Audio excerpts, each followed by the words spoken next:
Hello my dear friends, आज हम बात करने वाले हैं कि आप किसी भी तत्व का इलेक्ट्रॉनिक कॉन्फ़िगरेशन यानी कि इलेक्ट्रॉनिक विन्यास कैसे निकाल सकते हैं, उनकी संयोजकता यानी कि उनका वैलेंसी कैसे निकाल सकते हैं, कोर इलेक्ट्रॉन कैसे निकाल सकते हैं, उस तत्व का आप कैसे बता सकते हैं कि उनमें संयोजी इलेक्ट्रॉन कितने हैं। तो इन सभी चीज़ों के बारे में आज हम आपको बताने वाले हैं। ये क्लास 10th के एग्ज़ाम के दृष्टि से साथ साथ ये भविष्य काल यानी 11th और 12th में भी आप यदि पढ़ने जाते हैं केमिस्ट्री, तो वहाँ भी इन सभी चीज़ों को आपको देखने के लिए मिल सकता है। इनके बिना आप उनका फॉर्मूला नहीं ज्ञात पाइएगा, उसका स्ट्रक्चर नहीं निकाल सकते हैं कि किस तरह से वो बनता है। ठीक है, तो आइए इन सभी चीज़ों के बारे में जानते हैं। तो पहले हम हाइड्रोजन की संकेत देखते हैं। तो हाइड्रोजन का संकेत होता है H। परमाणु संख्या की बात की जाए तो इसका परमाणु संख्या 1 होता है। यदि आपको किसी भी तत्व का परमाणु संख्या को याद करने में दिक्कत होती है, उनका संकेत याद करने में आपको दिक्कत होती है, तो उन पर मैंने एक लेक्चर बना दिया है लॉजिक के आधार पर कि आप कैसे इन सभी चीज़ों को याद कर सकते हैं 2-4 मिनट में। ठीक है, पक्का मैं आपको विश्वास दिलाता हूं कि आपको परमाणु संख्या और संकेत आपको याद हो जाएंगे। तो उनका लिंक मैंने डिस्क्रिप्शन में दे दिया है, वहां से आप जा करके देख लीजिएगा। तो इसका परमाणु संख्या 1 होता है। इलेक्ट्रॉनिक विन्यास कैसे निकालेंगे?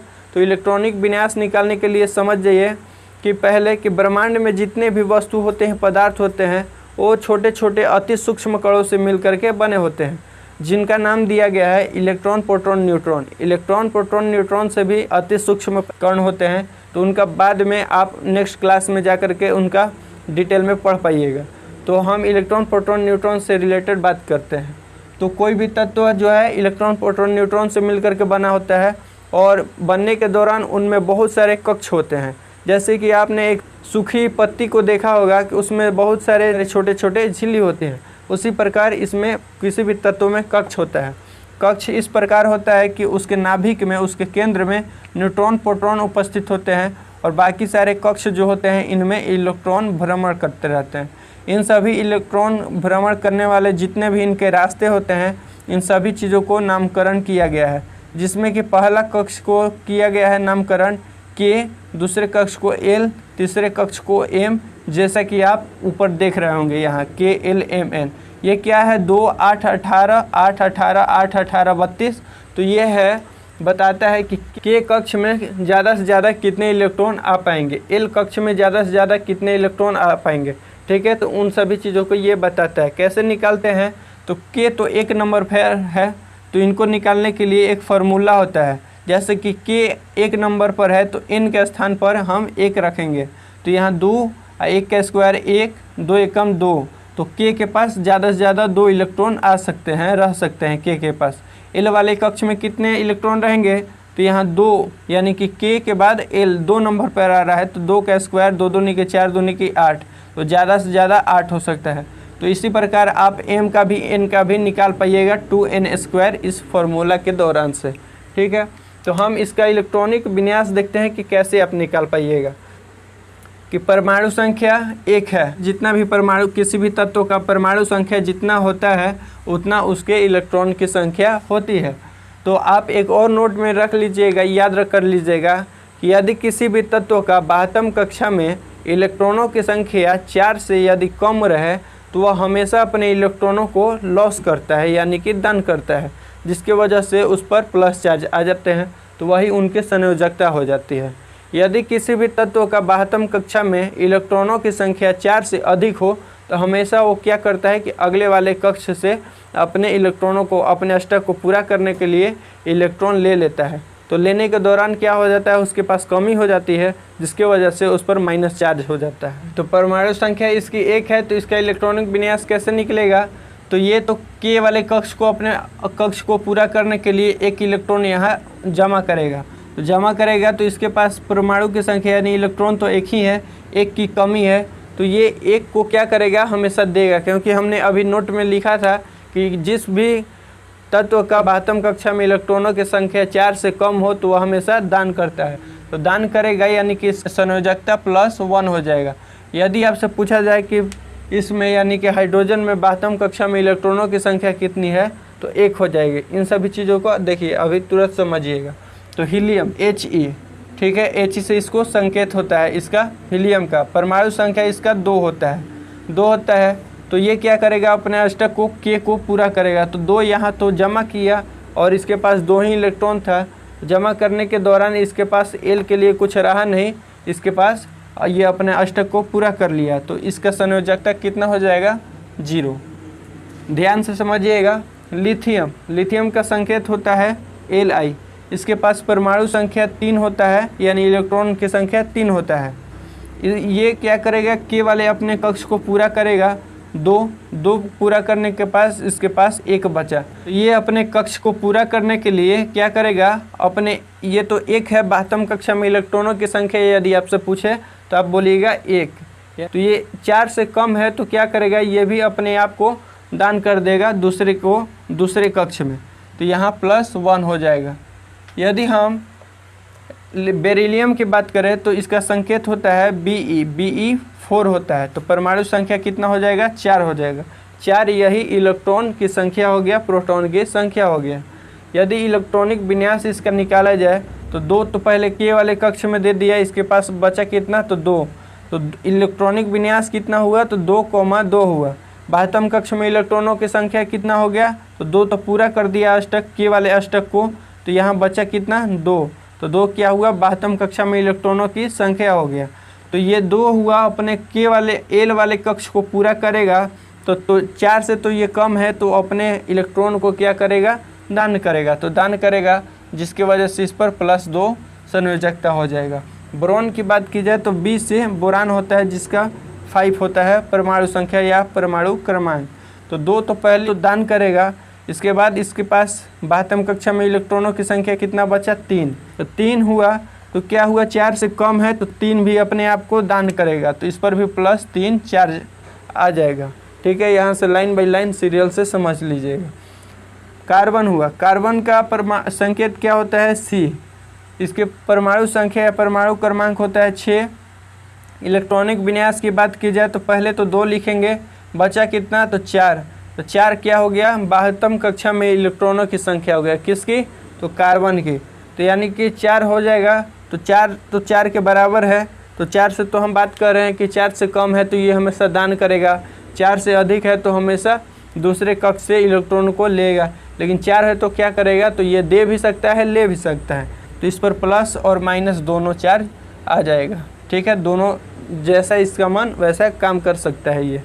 यदि हम नाइट्रोजन की बात करें तो N से नाइट्रोजन होता है, जिसका परमाणु संख्या या परमाणु क्रमांक 7 होता है। इलेक्ट्रॉनिक विन्यास कैसे निकालेंगे, तो पहले तो के वाले कक्ष में भरेंगे, तो 2 हुआ, इसके बाद बचा कितना, 5। तो 4 से अधिक है तो ये अपने अष्टक को पूरा करने के लिए दूसरे वाले कक्ष से इलेक्ट्रॉन लेने की कोशिश में रहेगा। तो 8 पूरा करना है इसको, L वाले को 8 पूरा करना है। तो इसका इलेक्ट्रॉनिक विन्यास कितना हो जाएगा, 2,5। 72 कक्षा में इलेक्ट्रॉनों की संख्या पूछी जाए तो आपका हो जाएगा 5। ये सारे 72 कक्षा में इलेक्ट्रॉनों की संख्या है। ठीक है, तो ये 5 हो जाएगा। तो अपने अष्टक को पूरा करने के लिए 3 इलेक्ट्रॉन को लेगा, क्योंकि 8 इसको पूरा करना है तो 3 को लेना पड़ेगा। तो 3 क्या हो जाएगा, -3 इसका संयोजकता हो जाएगा। तो आप देख रहे हैं कि किस तरह से इसका इलेक्ट्रॉनिक विन्यास निकाला जा रहा है, किस तरह से संयोजकता निकाला जा रहा है।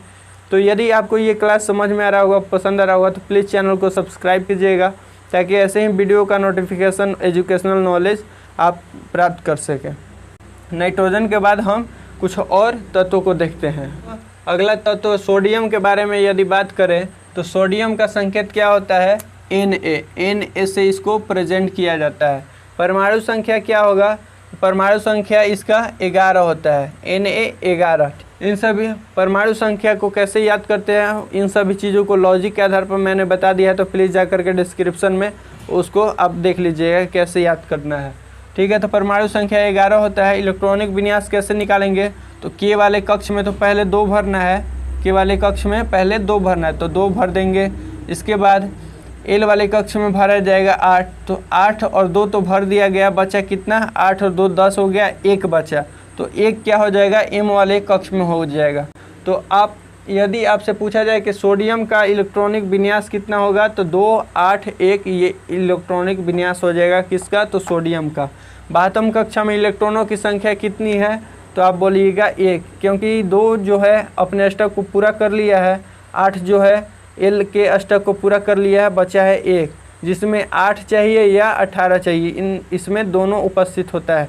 इसमें 8 18 32 होता है। अब बोलिए कि इसमें 2 क्यों नहीं होता है, इसमें भी 2 क्यों नहीं होता है? तो इसलिए नहीं होता है क्योंकि 2 क्या होता है, 2 बचने वाले इलेक्ट्रॉन जो होते हैं अगले कक्ष को पूरा करने के लिए ये दान कर देते हैं, जिसकी वजह से ये अस्थायी रूप से 2 जो है इलेक्ट्रॉन बैठा नहीं रहता है, वो अगले कक्ष में चला जाता है। तो यहाँ 12वीं कक्षा में इलेक्ट्रॉनों की संख्या 1 हो गई। अब यहाँ हम आपको बताते हैं कि कोर इलेक्ट्रॉन किसे कहते हैं। किसी भी तत्व के अपने अष्टक को पूरा करने वाले जितने भी इलेक्ट्रॉन होते हैं, अपने कक्ष को पूरा करने वाले जितने इलेक्ट्रॉन होते हैं, उनका योग कोर इलेक्ट्रॉन के बराबर होता है, यानी कि उसी को कोर इलेक्ट्रॉन कहते हैं।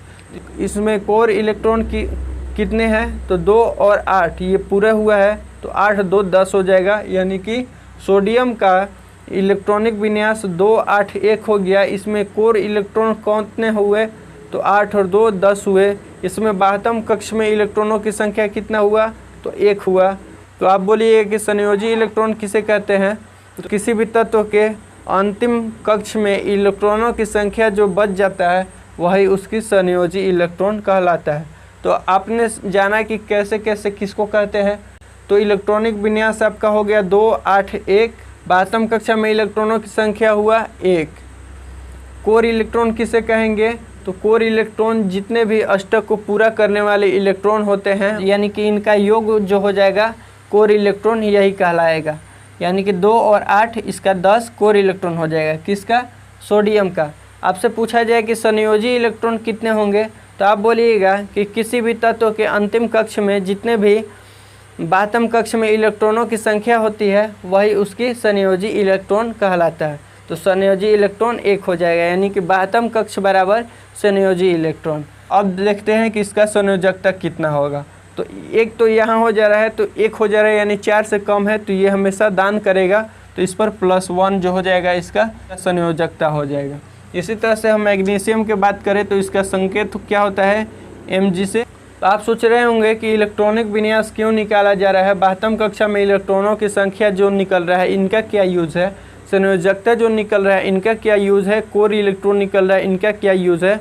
तो इन सभी पर रिलेटेड मैंने वीडियो को बना दिया है, तो आप डिस्क्रिप्शन में जा कर के देख लीजिएगा, वहाँ भी मैंने लिंक इनका दे दिया है कि इनके आधार पर कौन कौन से काम किए जा सकते हैं। ठीक है, तो यहाँ हम देखेंगे कि इलेक्ट्रॉनिक विन्यास कितना हुआ मैग्नीशियम का, तो 2 8 2। इसका 12वीं कक्ष में इलेक्ट्रॉनों की संख्या कितना है? तो 2 है। इनमें कोर इलेक्ट्रॉन कितने हैं?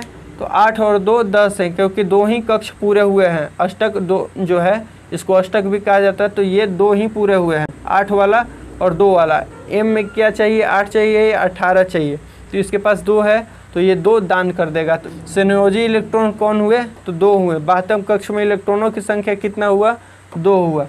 तो संयोजकता कितना हुआ? +2 हुआ। इसी तरह से पोटेशियम का देखेंगे तो K से इसको सूचित किया जाता है, इसका सिंबल यानी संकेत K होता है पोटेशियम का। इसका परमाणु संख्या 19 होता है। अब इसका इलेक्ट्रॉनिक विन्यास पहले की तरह निकालेंगे तो K में ज़्यादा से ज़्यादा इलेक्ट्रॉन 2 भरे जाते हैं, तो इसमें हम लोगों ने 2 भर दिया। L वाले कक्ष में 8 भरे जाते हैं, तो 8 भर दिया गया। इसमें 8 और 18 दोनों शामिल होते हैं, तो कितने हमारे इलेक्ट्रॉन बच रहे हैं? तो 8 2 10, यानी कि 19 है, और आपका 9 अभी बच रहा है। तो इसमें 8 और 18 दोनों भर सकते हैं, तो हम 8 भरेंगे, क्योंकि 18 भरेंगे तो ज़्यादा इलेक्ट्रॉन हो जाएंगे, तो इसमें 8 भी उपस्थित होते हैं, तो 8 भर दिया हमने। तो 8 और 16, 16 2 18, एक आपका इलेक्ट्रॉन रह जा रहा है, तो आपका एक इलेक्ट्रॉन कहाँ चला जाएगा? N वाले कक्ष में। तो यदि आपसे पूछा जाए कि पोटेशियम का 12वीं कक्षा में इलेक्ट्रॉनों की संख्या कितनी है, तो आप बोलिएगा 1 है। इसकी इलेक्ट्रॉनिक विन्यास क्या है? तो 2 8 8 1। यदि इसका संयोजकता निकालें हम, तो इसका संयोजकता +1 हो जाएगा। कैसे होगा? तो इसके जो 12वीं कक्षा में इलेक्ट्रॉनों की संख्या है 4 से कम है, तो मैंने बताया है कि 4 से कम वाले इलेक्ट्रॉन हमेशा दान करते हैं, हमेशा देते हैं, तो जिसकी वजह से उस पर प्लस चार्ज हो जाता है, तो यहाँ +1 हो जाएगा। यदि आप इनमें कोर इलेक्ट्रॉन की बात करें कि कोर इलेक्ट्रॉन इसमें कितने होते हैं, कौन कौन होंगे, तो 8 8 16 16 2 18। 18 आपके कोर इलेक्ट्रॉन हो जाएंगे। यदि संयोजी इलेक्ट्रॉन की बात करें तो संयोजी इलेक्ट्रॉन बराबर क्या होता है, बाह्यतम कक्षा में अंतिम कक्षा में उपस्थित इलेक्ट्रॉन की संख्या। तो आपका बाह्यतम कक्षा में इलेक्ट्रॉन की संख्या 1 है, तो आपका संयोजी इलेक्ट्रॉन 1 हो जाएगा। हाँ, मैं एक बात आपसे कहना चाहूँगा कि इस चैनल पर नए हैं तो प्लीज़ चैनल को सब्सक्राइब कर दीजिएगा। यदि आप ऑब्जेक्टिव चाहते हैं VBA ऑब्जेक्टिव क्लास 10th के लिए, डिस्क्रिप्शन में लिंक दे दिया है, वहाँ से भी आप जा करके उन्हें भी देख सकते हैं। अब हम बात करते हैं जिंक के बारे में। तो जिंक का संकेत क्या होता है, Zn, यानी Zn जिंक को हम Zn से रिप्रेजेंट करते हैं। परमाणु संख्या कितना होता है इसका, 30 होता है। यदि हम इसमें K में भरें तो 2, पहले की तरह हम 8 भरेंगे, इसमें 18 भरेंगे, क्योंकि मैक्सिमम इलेक्ट्रॉन 18 भरे जाते हैं, ज़्यादा से ज़्यादा 18। तो हमारा कितना भरा गया, 18 2 20 20 8 28, यानी 2 इलेक्ट्रॉन और भरने हैं। 2 इलेक्ट्रॉन भरने के लिए कौन से कक्ष में चला जाएगा, N कक्ष में चला जाएगा। तो हमारा बाह्यतम कक्ष में इलेक्ट्रॉनों की संख्या कितनी हो गई, 2 हो गई। यदि कोर इलेक्ट्रॉन की बात की जाए कि कोर इलेक्ट्रॉन कितने हैं, तो 18 2 20 20 8 28 हो जाएगा। संयोजी इलेक्ट्रॉन पूछा जाए कि इसका जिंक का संयोजी इलेक्ट्रॉन कितना होगा, तो बाह्यतम कक्ष में इलेक्ट्रॉनों की संख्या होती है संयोजी इलेक्ट्रॉन, तो हमारा संयोजी इलेक्ट्रॉन 2 हो जाएगा। यदि हम संयोजकता की बात करें तो संयोजकता इसमें 4 से कम है, तो क्या करेगा, 2 हमेशा देगा, तो इस पर +2 का चार्ज आ जाएगा। ठीक है, तो इसका संयोजकता 2 हो जाएगा। तो इस तरह से आप कॉपर का भी, इस कॉपर तत्व का भी आप खुद से निकाल लीजिएगा। ठीक है, तो आप लोगों ने अभी जाना इस क्लास के अंदर कि किसी भी आप तत्व का उसका इलेक्ट्रॉनिक विन्यास कैसे निकाल सकते हैं, संयोजकता कैसे निकाल सकते हैं, उनमें कैसे बता सकते हैं कि कोर इलेक्ट्रॉनों की संख्या कितनी होती है, उनमें संयोजी इलेक्ट्रॉन कितने होते हैं। तो हम लोगों ने एक वीडियो के दौरान इतने सारी चीज़ों को जाना। यदि आप, फिर से मैं कहना चाहूँगा कि यदि चैनल पर नए हैं तो प्लीज़ चैनल को सब्सक्राइब कर दीजिएगा, बेल आइकन को प्रेस कर दीजिएगा, और वीडियो अच्छा लगा हो तो वीडियो को लाइक कीजिएगा। फिर नेक्स्ट वीडियो में मिलते हैं नए नॉलेजेबल वीडियो के साथ। तब तक के लिए बाय बाय, जय हिंद।